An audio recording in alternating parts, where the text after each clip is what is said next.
Wow. If I could look back and talk to myself at 21 years old, I would look her straight in the eye and I would say, girl, you don't always have to be strong, but you do have to be resilient. No matter what life throws at you, sister, get up.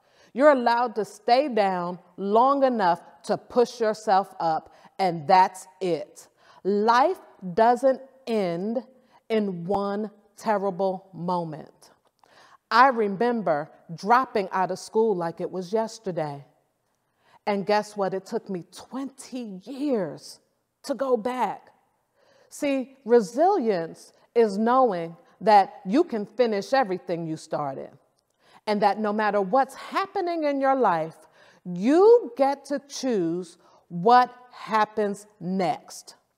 Get up, stand up, dust yourself off, and keep on going, young lady. That's what I would tell myself at 21 years old.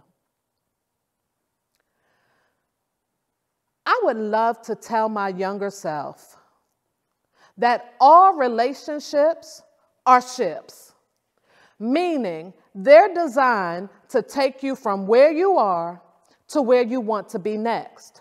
You have a relationship with your family, you have a relationship with your lover, you have a relationship with your employer, but the most important relationship you have is the one with yourself.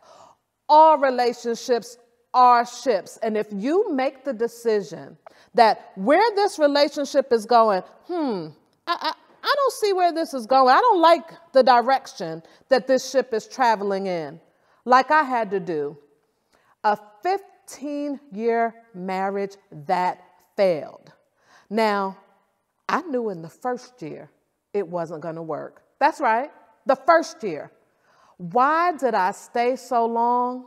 What time is it? I don't think we have enough time for me to tell you why I stayed so long. But what I do know is that once I jumped off that ship, onto the ship I belonged in, the relationship with myself, that you now get to see a woman who is healthy, a woman who is well. You see a 6-figure business owner. You see a woman who has raised 2 incredible children, because I made the decision that the ship that I was on at my job wasn't the ship for me. So I jumped ship. I made the decision that the ship that I was on in my marriage wasn't the ship for me. So I made a decision. Make a decision about every ship you're on, young lady, because that will determine your future. You better learn where you are, leverage what you learn, and apply what you learn. See, I'm a leader now because of the hardships in my life. I'm a leader because I had a father who disowned me, a marriage that failed, and a 20-year gap between undergrad, going back, and once I returned to school, let me tell you what I did. I didn't stop. I got that first degree, check. Enrolled into my grad school program, check, got that. And let me tell you, I enrolled in my PhD program. And that's when the divorce happened.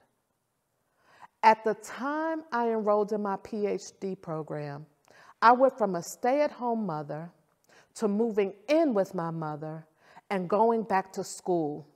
And I remember the enemy tried to come at me with those old memories of what it felt like to drop out the first time. I had moved into an apartment. I had 2 dimes and 2 nickels. What Erykah Badu say in the song? I ain't have as much as she had in her song, right? I had less than the dollars and 6 dimes. Erykah, pull that song up when y'all pull this up. Anywho, I had less than that. I was sitting in McDonald's using the Wi-Fi to earn a PhD while going through a divorce and raising 2 small children. And one night I said, girl, what's wrong with you? Your children need you right now.